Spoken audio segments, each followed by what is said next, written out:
Assalamualaikum warahmatullahi wabarakatuh.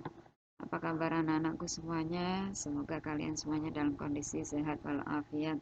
Anak-anak, kali ini kita akan melanjutkan materi sebelumnya ya, masih tentang sholat berjamaah. Pada kali ini kita sudah sampai pada pertemuan yang ke-11. Pertemuan 10 kemarin midnya, sekarang 11.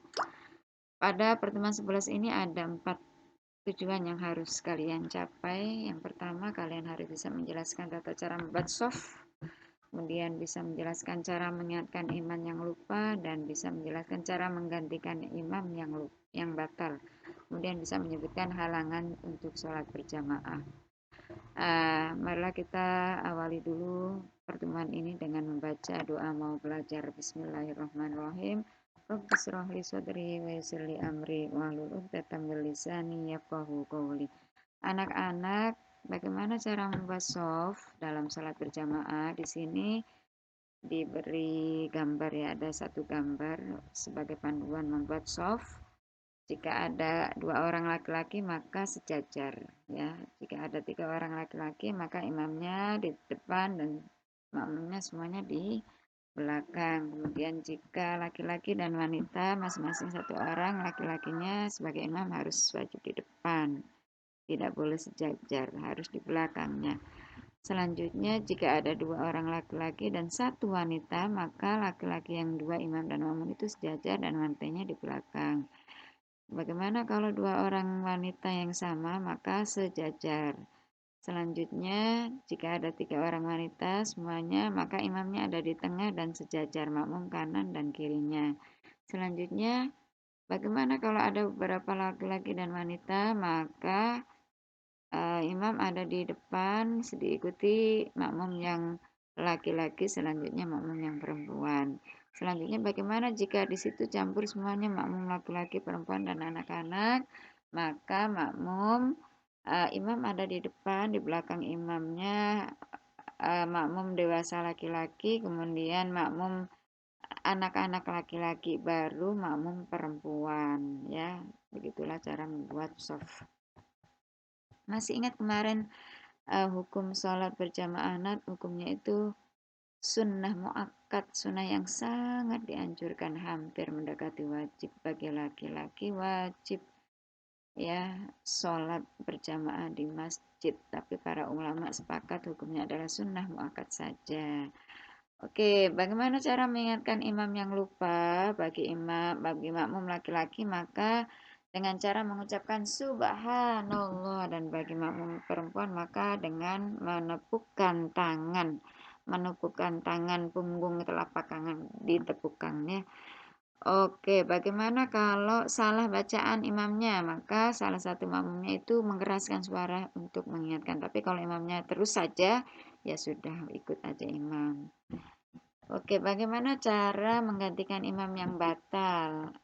Sebelum imam keluar itu imam menarik ya salah satu makmum yang ada di belakangnya untuk menggantikan dia. Tapi kalau imamnya tidak menarik, maka makmum yang ada di belakang itu langsung maju.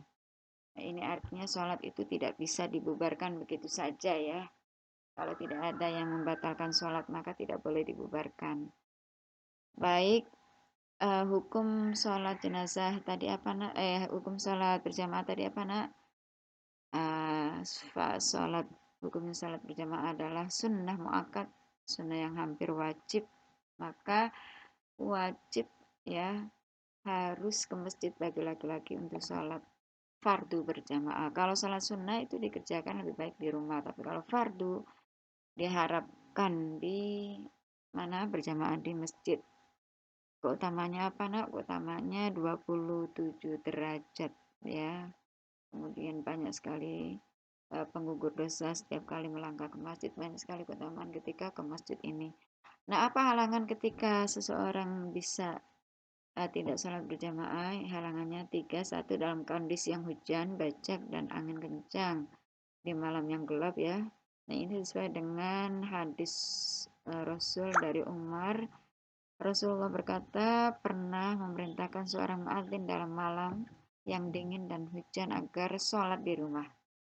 Kemudian alasan bisa tidak sholat berjamaah di masjid itu dalam keadaan sangat lapar dan haus dan dihadapkannya dengan hidangan dan makanan dan minuman. Kemudian menahan buang air besar dan air kecil sedang waktu masih panjang untuk sholat.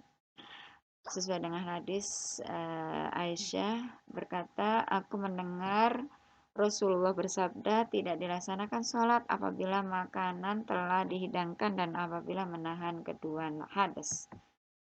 Kemudian halangan selanjutnya adalah sakit yang membuatnya sulit untuk sholat berjamaah. Sesuai dengan firman Allah, "Wa ja'ala 'alaikum fit-tini min haraj."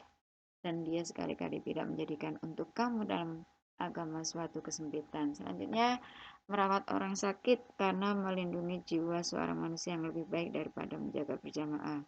Kemudian, alasan tidak berjamaah adalah menjaga orang yang sedang sakarat agar bisa diketahui kematiannya. Selanjutnya yang ketujuh, alasan bisa tidak berjamaah adalah perjalanan ke masjid tidak aman karena takut terancam jiwa dan harta. Itu hal-hal yang membolehkan untuk sholat berjamaah. Tapi kalau tidak ditemukan hal-hal yang sudah ibu sebutkan tujuh tadi, maka seharusnya anak laki-laki, orang laki-laki dewasa sholat berjamaah, sholat fardu harus berjamaah di masjid. Itu saja yang bisa ibu sampaikan. Wassalamualaikum warahmatullahi wabarakatuh.